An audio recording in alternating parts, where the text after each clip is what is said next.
Assalamualaikum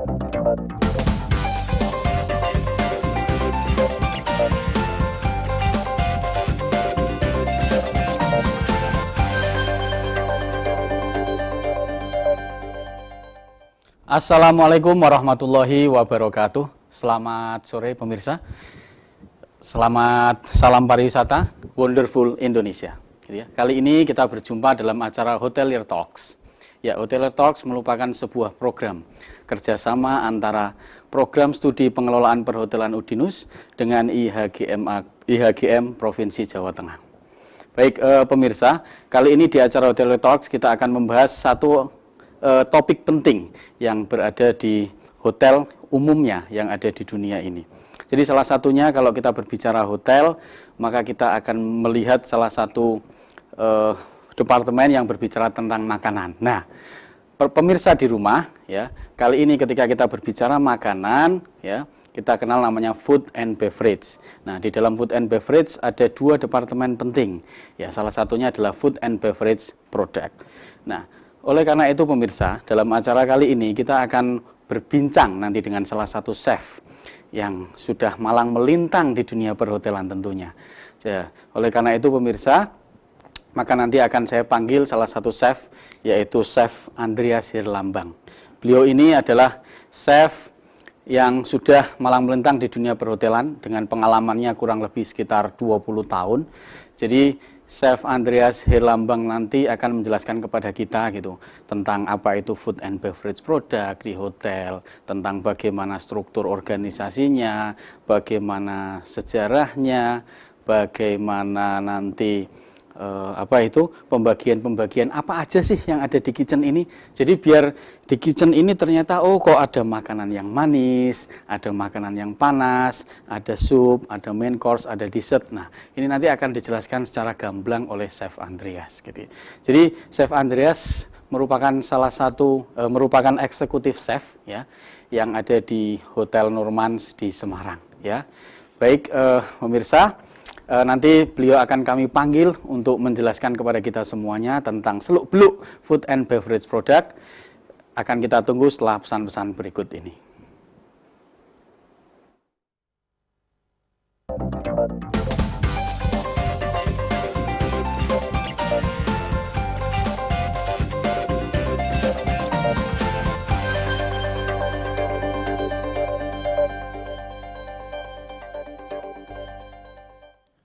Baik, selamat siang pemirsa. Hari ini berjumpa dengan saya, Andreas Herlambang, Eksekutif Chef dari Norman Hotel Semarang. Hari ini kita akan membahas tentang FB product, khususnya FB product. Tentang apa sih FB product itu, apa sih yang di dalamnya seperti apa. Jadi FB itu bagian dari satu organisasi besar yang disebut hotel. Nah, sebelum kita membahas ke masalah FB product, ada baiknya kita ketahui dulu untuk apa sih pengertian dari hotel itu. Untuk hotel itu pada awalnya hotel itu adalah sebuah penginapan pada zaman dulu. Itu sebuah penginapan rumah biasa yang disewakan untuk penginapan. Nah, kebutuhan dulu waktu pertama-tama dulu itu bisa ada penginapan karena banyak orang yang melakukan perjalanan. Saat mereka melakukan perjalanan, pasti tidak harus sampai langsung dalam satu lokasi, pasti mereka membutuhkan suatu tempat untuk beristirahat. Ya, yang pada awalnya juga di penginapan itu mereka hanya menyediakan tempat untuk istirahat, tempat untuk tidur aja. Nah, tapi pada saat itu pasti ada pertanyaan dari konsumen. Ada pertanyaan dari konsumen, mereka butuh untuk makan dan minum. Nah, akhirnya tercetuslah mereka menyediakan untuk makanan sama minuman. Pada awalnya pendapatan mereka semata-mata hanya dari usaha penginapan itu, dan akhirnya berkembang dari tamu membutuhkan makanan, membutuhkan minuman di situ. dalam satu pengertian hotel itu, dalam satu lingkup besar hotel itu terbagi dengan terbagi dalam satu banyak organisasi di dalam itu. Apalagi di zaman sekarang yang begitu complicated dan begitu rumit. Zaman dulu mungkin penginapan bisa dikatakan puluhan, mungkin paling banyak puluhan kamar, tapi untuk zaman sekarang bisa dikatakan sampai ratusan bahkan ribuan. Apalagi posisi mungkin di tempat hotel-hotel yang benar-benar di daerah wisata, ataupun mungkin seperti Dubai sana yang bisa sampai bisa dikatakan sampai 1.000 kamar, ada yang mencapai seperti itu. Oke,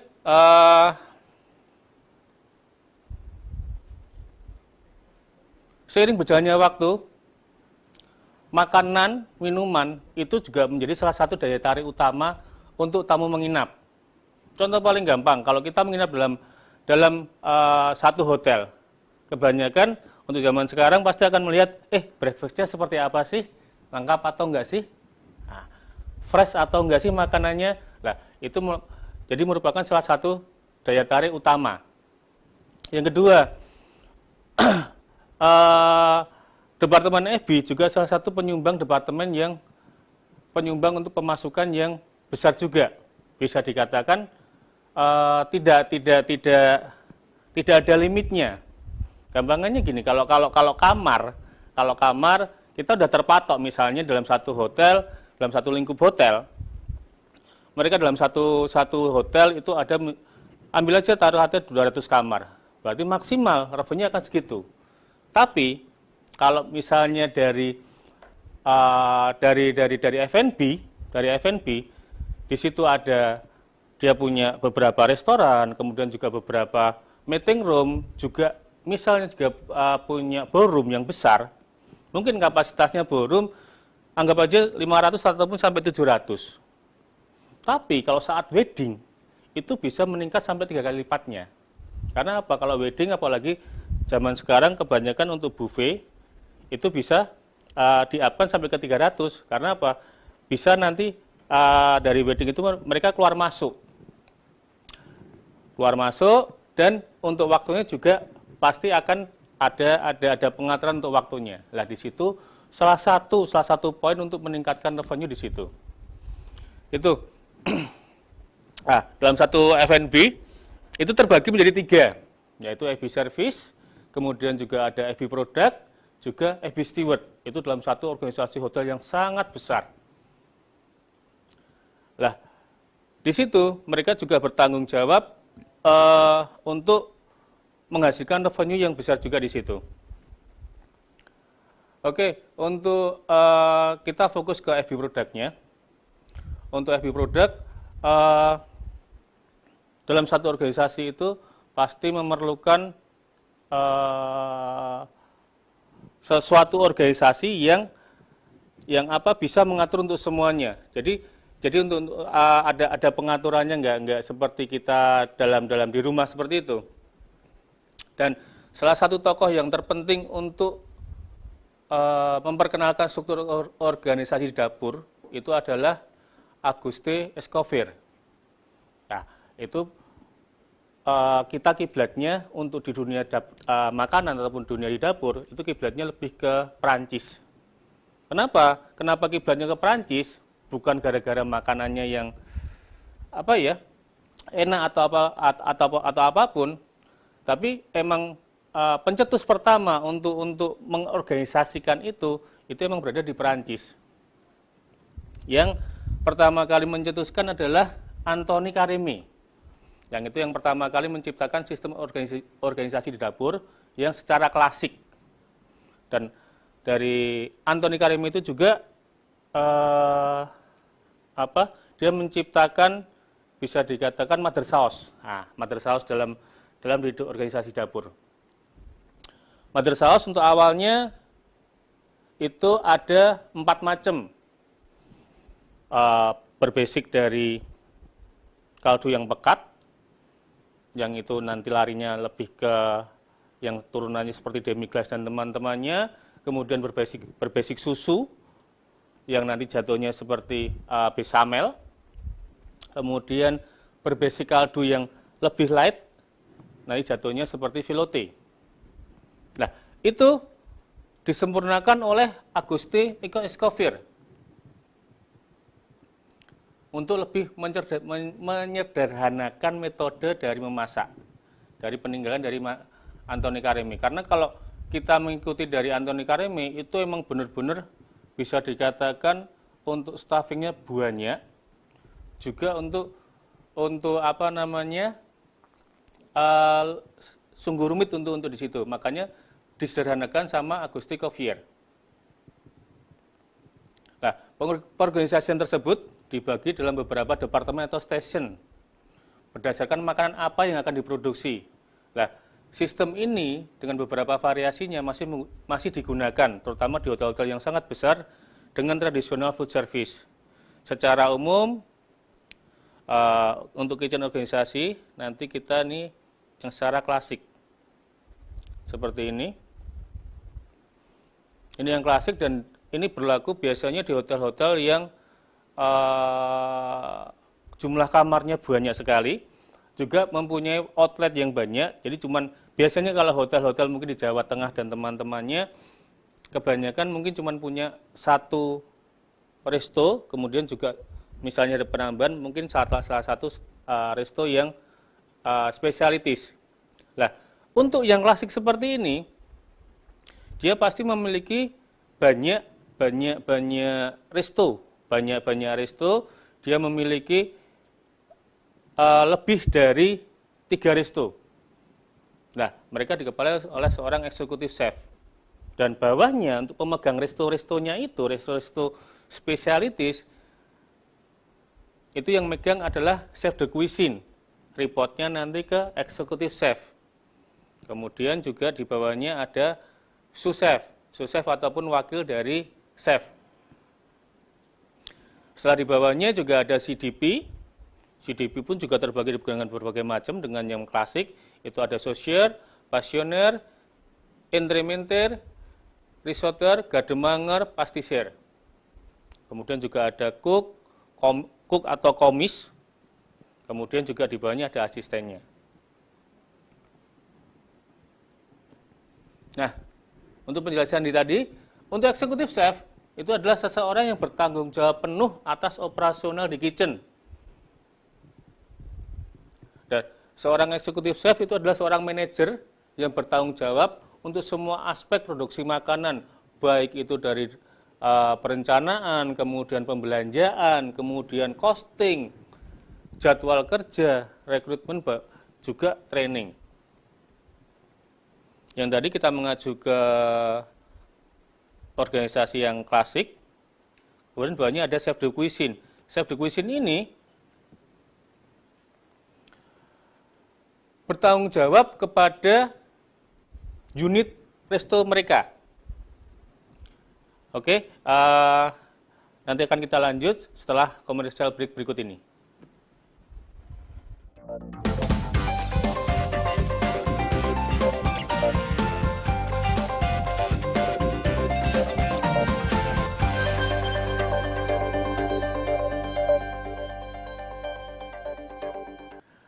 Oke, kita lanjut untuk pembahasan materi tadi.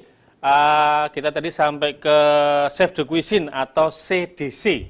Nah, CDC itu sekali lagi itu mengapply dalam satu restoran dan mereka reportnya langsung kepada eksekutif chef. Jadi dia yang responsible dalam satu restoran itu, dalam salah satu restoran dalam satu lingkup hotel yang besar itu, responsible dari hampir sama pekerjaannya seperti eksekutif chef, cuman dia lebih dalam satu unitnya aja, atau dalam satu restorannya aja. Sedangkan kalau eksekutif chef tadi dalam nganu yang besar itu, dia responsibel dalam semua kegiatan yang ada di hotel itu tersebut, dalam artian di restonya, di bangketnya, dan di meeting roomnya. Oke, untuk wakil chef de cuisine ada yang dinamakan sous-chef, ya. Sous-chef bukan sous-chef. Beda loh antara sous-chef sama sous-chef. Nah, sous-chef itu yang terjun langsung dalam proses produksi. Jadi sous-chef itu artinya dalam bahasa Perancis katanya karena saya juga belum pernah ke Perancis, itu artinya di bawah dari eksekutif chef ataupun di bawah dari chefnya langsung di situ atau menjadi wakil dari eksekutif chef saat berhalangan hadir ataupun lebih turun ke operasional untuk mengawasi pekerjaan dalam keseluruhan.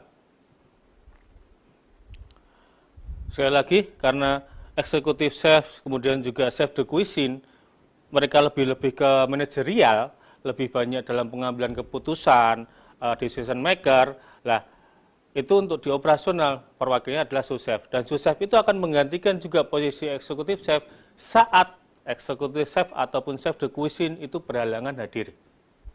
Entah itu kondisi lagi cuti atau libur, ataupun mungkin ada keperluan yang mendadak. Oke, saya lanjut. Kemudian ada chef de partie atau kepala bagian, ataupun mungkin kalau sekarang lebih ke level-level supervisor. Nah, itu bertanggung jawab pada suatu stasiun tertentu ataupun dalam bagian-bagian tertentu. Nah, chef de partie dalam suatu organisasi hotel yang sangat besar itu terbagi menjadi beberapa. Lah, ini tadi yang saya mengatakan sous chef sama saus chef. Itu pasti kan beda. Lah, chef de partie khusus untuk saus atau sauce, spellingnya seperti itu bertanggung jawab untuk produksi saus, baik itu saus yang hot ataupun appetizer panas, juga untuk model-model saute pan. Ya, sekali lagi yang kita bahas ini dapur yang lebih ke western, jadi mereka mengenalnya pan, tidak mengenal namanya wok. Itu akan lebih saya jelaskan lagi perbedaan antara dapur western sama dapur Asia. Oke, kemudian juga ada fish cook atau poissonnier. Ya, whatever lah, seperti itu, hampir-hampir seperti itu. Tapi untuk spelling yang kita mengacu lebih ke American, itu adalah fish cook. Dia bertanggung jawab pada semua sajian ikan. Lah, di beberapa dapur bagian ini masuk juga dalam tugas sosier juga. Jadi bertanggung jawab dari penerimaan ikan, spek ikannya mau digunakan seperti apa, juga kemudian untuk kesegaran ikan, jenis-jenis potongannya segala macam, itu tanggung jawab dari seorang fish cook, termasuk juga dia untuk memasaknya di situ juga. Oke, kemudian juga ada entrementier, outremeye atau vegetable cook. Lah, itu bertanggung jawab pada sajian sayur, sup, dan telur. Nah, pada bagian besar, dapur-dapur besar ini dibagi juga menjadi vegetable cook, the fry cook, kemudian juga soup cook. Bisa dibayangkan begitu complicatednya dapur seperti itu, begitu rumitnya, karena memang banyak yang harus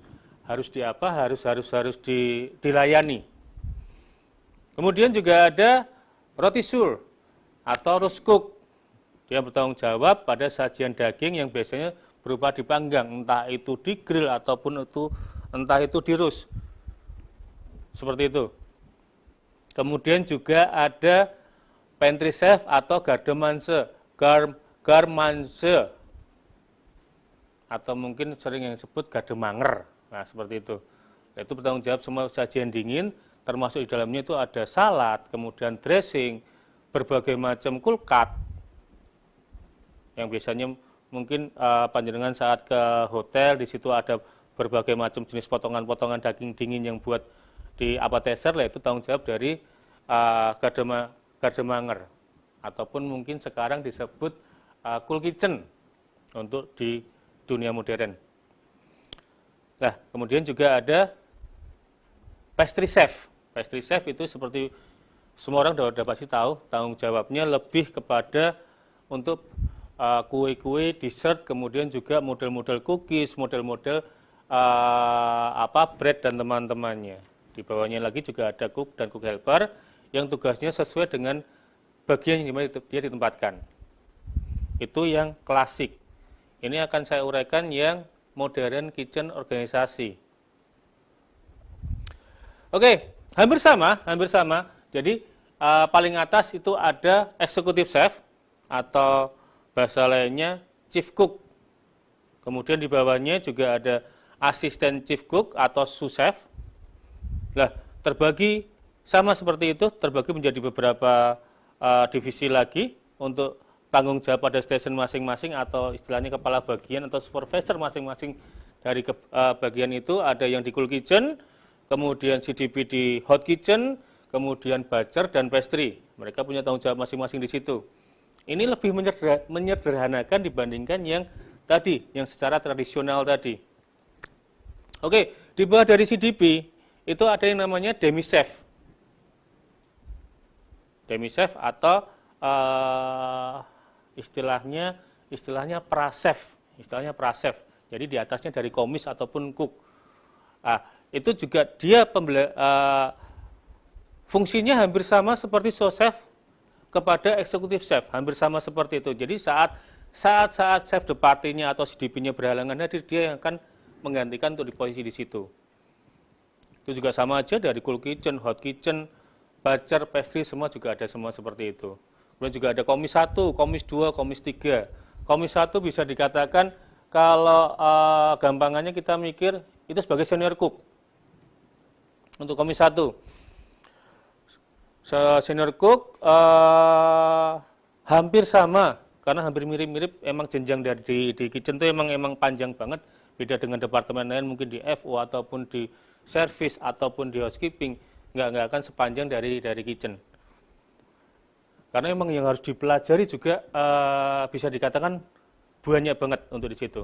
Untuk pengapalan bahan aja bisa sampai ratusan, belum proses masaknya, belum cara masaknya dan teman-temannya, belum lagi tes yang memang harus benar-benar sesuai seperti keinginan tamu. Oke, dia secara modern. Kemudian untuk komis 2 ataupun cook 2 itu sebagai cook ataupun komis yang biasa. Kemudian di bawahnya juga ada cook helper. Oke, untuk chief cook ataupun executive chef itu hampir sama pekerjaannya seperti yang tadi, yang saya mengatakan tadi, sama dengan traditional kitchen yang sifatnya juga lebih ke administratif, tapi juga tidak memungkinkan di hotel kecil seorang chef juga masih dituntut untuk terjun langsung ke lapangan, karena juga kadang-kadang juga memastikan dari chef sendiri juga untuk untuk tesnya benar-benar sesuai yang saya inginkan, untuk tesnya benar-benar sesuai dengan yang dari manajemen inginkan.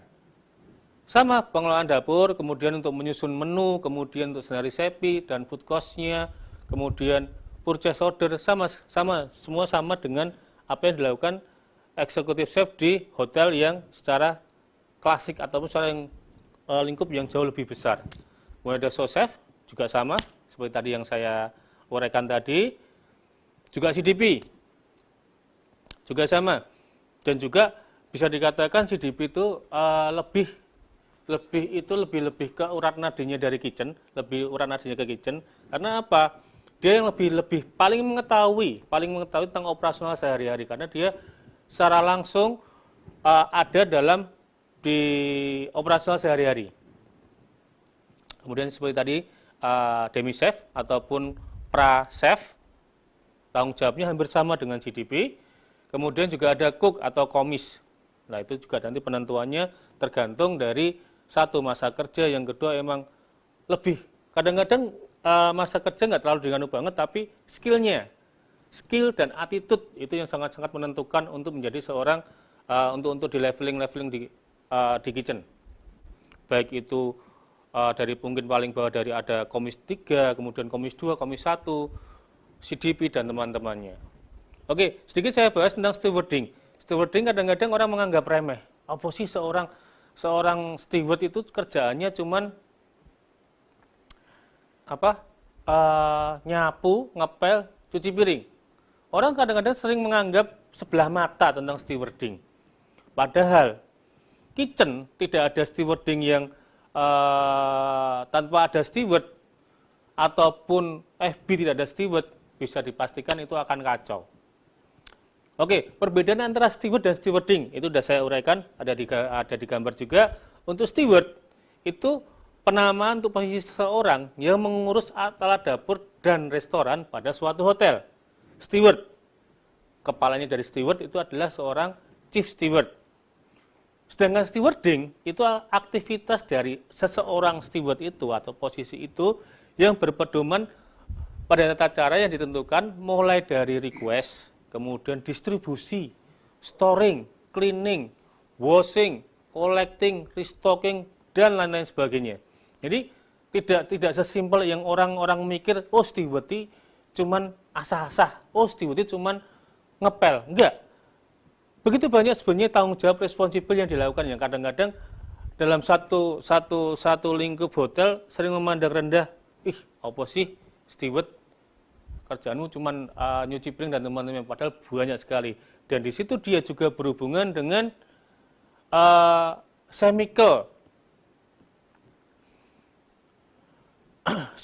yang masing-masing alat bisa dikatakan mungkin sama-sama jenis logam. Tapi kalau cara pembersihannya nggak benar juga nanti akan berpengaruh pada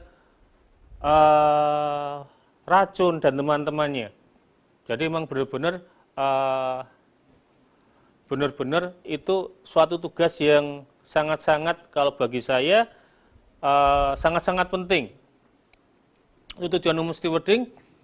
Yang pasti dalam satu cat perusahaan itu seorang steward dalam yang besar, organisasi besar, seorang steward dia akan bertanggung jawab langsung bisa kepada FBD atau Food and Beverage Director. Tapi juga ada hotel yang mengalokasikan responsible stewarding itu ke executive chef untuk responsibelnya. Jadi di situ juga menentukan juga nanti untuk restockingnya seperti apa, distribusi barangnya seperti apa. Tanpa ada stewarding yang benar, bisa dipastikan akan kacau balau. Sekarang kita bayangkan itu dalam satu hotel itu ada beberapa restoran, kemudian juga ada beberapa meeting room dan semua itu penuh semua tanpa ada pendistribusian channelware, glassware yang benar, pasti akan kacau balau. Karena sekali lagi, prinsip-prinsip di operasional, prinsip-prinsip terutama di kitchen secara khususnya, preparation itu yang nomor satu. Karena begitu preparation berantakan, bisa dijamin event juga akan berantakan. Kemudian, untuk cleaning material, itu juga harus dengan berbagai macam cara. Oke, untuk tujuan umum stewarding sampai di sini. Nanti akan kita lanjutkan ke materi selanjutnya, yaitu pembagian section di kitchen.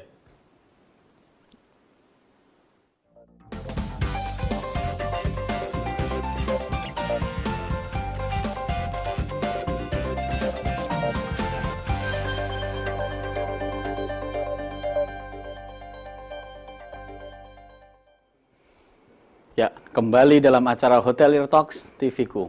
Ya, kerjasama antara program studi pengelolaan perhotelan Udinus dengan DPD IHGM Jawa Tengah.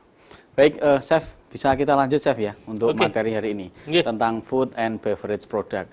Jadi tadi Chef Andrea sudah menjelaskan tentang struktur organisasi yang ada di kitchen. Ternyata banyak sekali orang-orangnya, gitu ya.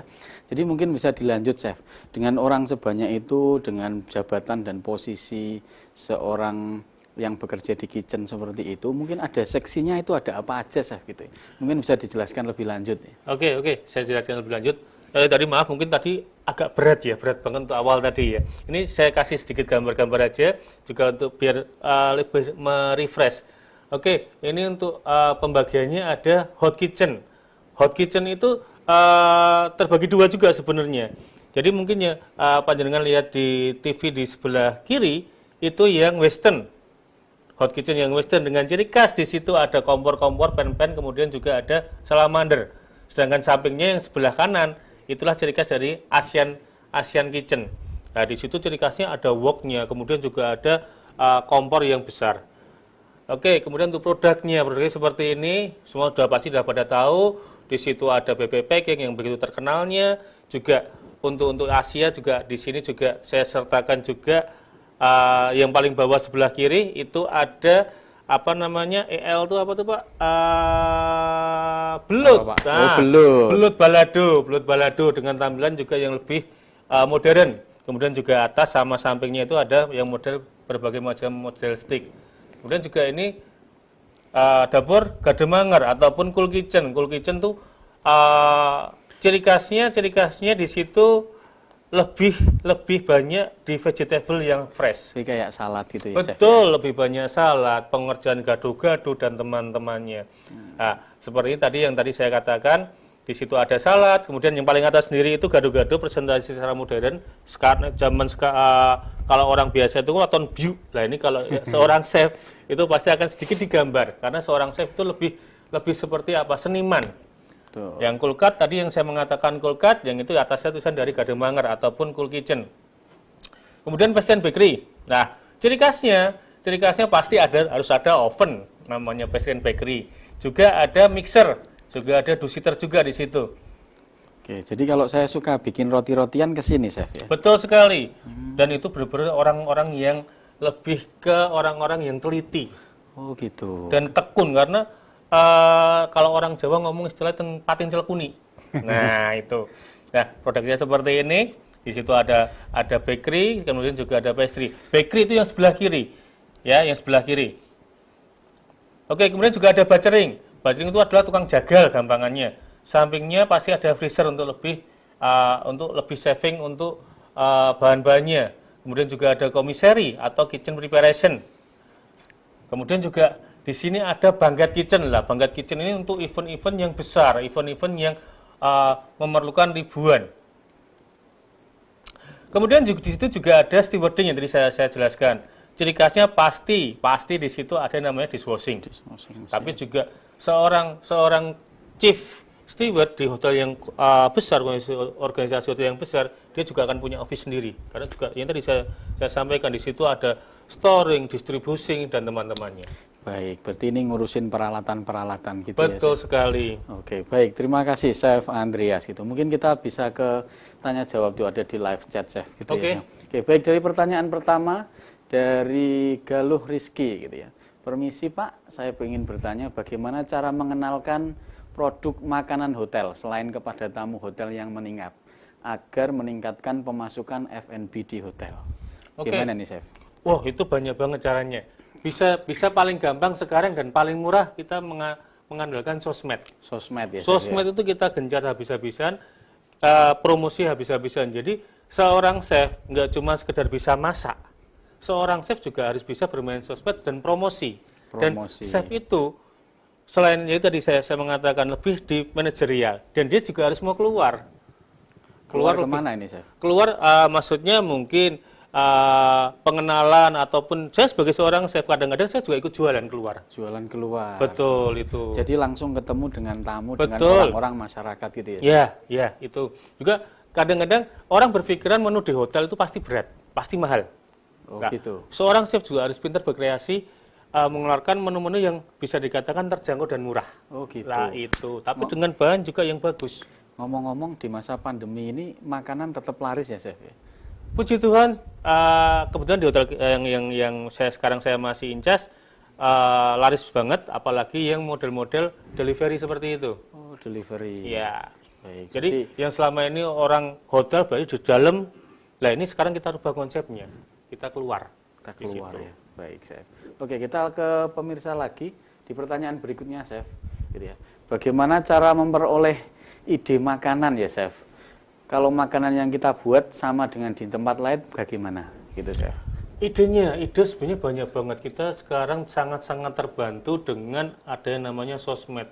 Ada IG, ada FB dan teman-temannya. Di situ kita bisa menggali ide. Selain itu, kita pun ke pinggir jalan, ketemu sama bakul gorengan, kita juga bisa mendapatkan ide. Jadi ide itu jangan terpatok cuma dari buku, tapi harus dari mana aja. Yang kedua, ATM. ATM, wah ini cocok nih, Chef. Itu. ATM itu maksudnya dari ATM itu singkatan dari amati, tiru, modifikasi. Lah itu yang biar tidak sama dengan tempat yang lain. Entah itu modifikasi sedikit mulai dirasa ataupun penampilan dan teman-temannya. Oke, ujung-ujungnya masuk ATM juga ya, Chef? Betul, begitu. ujung-ujungnya masuk ATM juga. Tapi juga bisa, kadang-kadang kalau pas posisi-posisi kepepet, ini misalnya nih, Betul. di sana ada, misalnya di kota lain, ataupun di negara lain, itu di situ makanan itu laku keras. Dengan konsep yang kayak gitu, kita juga ATM-i, tapi ATM yang lain. Karena beda kota ataupun beda tempat, kita bisa ATM dengan ATM yang lain lagi, amati, tiru, maplek. Maplek, Bisa gitu maplek, ya? Maplek ya? Ya. Jadi kadang-kadang kreativitas dari chef itu sangat menentukan juga.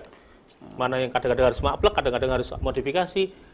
Juga mulai dari diri sendiri juga banyak. Ini juga. karena selera dari chefnya atau selera warganya ini, Chef? Pasar. Selera pasar. Betul. Begitu. Karena gini, kalau kita sebagai seorang chef, kita mengatakan idealisme kita terus, sedangkan pasar nggak mau, apakah juga jualan kita akan laku? Baik, Gitu. Chef. Begitu. Jadi harus menyesuaikan dengan kondisi Betul pasar sekali. sama tren kekinian juga harus Betul, disesuaikan tapi ya, Chef? juga secara klasiknya juga harus tahu. Itu. Gitu. Baik, kemudian berikutnya, Chef, kita baca lagi pertanyaan berikutnya dari Zafika, gitu ya. Tapi sebelum itu, mari kita saksikan pesan-pesan berikut ini. Masih di Hotelier Talks bersama TVku.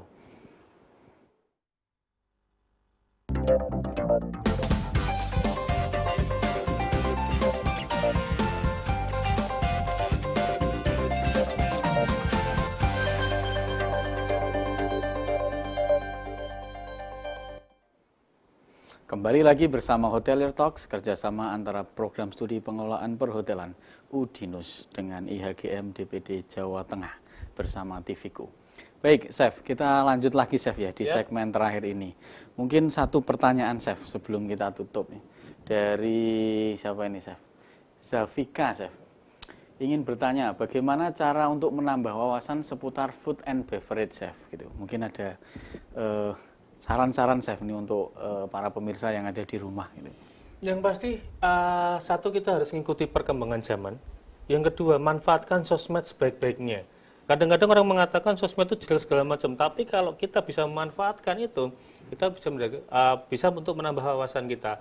Jangan, sekali lagi, jangan terpatok pada buku diktat segala macam, tapi banyaklah belajar keluar, banyaklah lihat di luar, itu aja. Oke, baik. Jadi sosmed nggak hanya digunakan untuk selfie, tapi juga untuk menambah pengetahuan saja. Harus itu. Oke, baik. Apalagi share berita hoax-hoax gitu Nah, ya. Jangan itu paling gitu ngeri, ya. itu paling ngeri, itu jangan. ngeri. Mending buat belajar lagi. Belajar, tambah wawasan, Betul begitu, sekali. cari Makanan yang inspirasi enak dan di mana? Oke, baik. Oke. Sebelum ditutup, Chef, mungkin ada closing statement bagaimana nanti seseorang itu bisa menjadi chef dan prospek kerja menjadi chef di dunia perhotelan untuk ke depan. Gitu. Oke, untuk yang pasti untuk menjadi seorang chef bisa dikatakan semua pasti butuh kerja keras. Butuh kerja keras, butuh sesuatu passion yang tinggi. Karena apa? Seorang chef bisa dikatakan jam kerjanya itu sangat-sangat panjang. Kalau nggak mau bekerja keras, nggak mau passion yang tinggi, juga pasti akan gagal seperti itu. Yang kedua, prospek ke depan sangat-sangat bagus. Sekali lagi, orang pasti butuh makan. Dan dunia itu pasti juga berkembang terus untuk dunia perhotelan ataupun segala macam itu, ataupun dunia pariwisata secara keseluruhan. Dan itu sangat-sangat membutuhkan tenaga-tenaga chef profesional. Baik. Oh, begitu ya, Chef. Jadi selama orang itu masih makan, berarti chef akan selalu dibutuhkan. Betul bisa sekali, dikatakan betul begitu ya, sekali, Chef. betul sekali. Oke, baik. Terima kasih, Chef Andreas. Sama-sama. Chef Andreas sebagai eksekutif chef di Hotel Nurman Semarang, perwakilan dari IHGM DPD Jawa Tengah. Ya, kami ucapkan terima kasih. Sebelum kita tutup, gitu ya, mungkin ada bagi pemirsa di rumah yang ingin menjadi chef juga bisa mendaftarkan diri di perhotelan UDINUS, gitu ya. Karena di UDINUS juga diajarkan nanti tentang food and beverage service, food and beverage product, housekeeping dan front office dalam satu mata kuliah di program studi pengelolaan perhotelan. Begitu kira-kira, Chef, ya. Baik, teman-teman semuanya, mari kita call to action, marilah kita segera untuk menata diri, menyongsong ke depan. Di tengah pandemi yang seperti ini, kita tetap bisa berwisata dengan baik, kita bisa tetap belajar menjadi baik, kita meningkatkan kompetensi diri kita agar nanti setelah pandemi ini selesai, kita menjadi orang-orang yang benar siap dan menjadi bermanfaat di kemudian hari. Baik, saya Iza Ulumuddin mengucapkan mohon maaf, dan beliau Chef Andreas, mohon maaf, terima kasih. Kita ketemu kembali di Hotelier Talks berikutnya. Salam pariwisata, wonderful Indonesia. Assalamualaikum warahmatullahi wabarakatuh.